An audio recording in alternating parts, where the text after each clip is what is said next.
ওড়িশা থেকে বাংলাদেশের সন্দেহে আটক মেদিনীপুরের 5 ব্যক্তি এবং মুর্শিদাবাদের 5 ফেরিওয়ালা।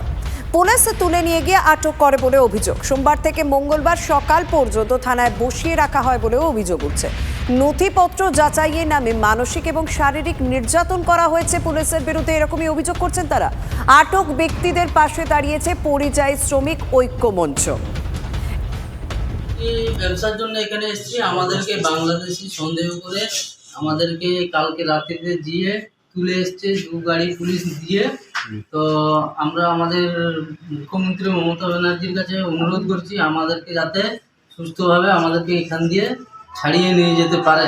আমরা পশ্চিমবাংলার পূর্ব মেদিনীপুর, আমার বাড়ি থানা পাঁশকুড়া, জেলা পূর্ব মেদিনীপুর। আর এই ভাইদের মুর্শিদাবাদ জেলা, এনাদের বাড়ি। আগে তোলা হয়েছিল, আমরা গ্রুপ দিয়েছি, তারপরেও দুসরাবার আমাদেরকে হয়রান করা হচ্ছে। আগের বারে করেছিল ভেরিফিকেশন, ইনাদের করে হেরে আমাদেরকে তুলে নিয়েছে।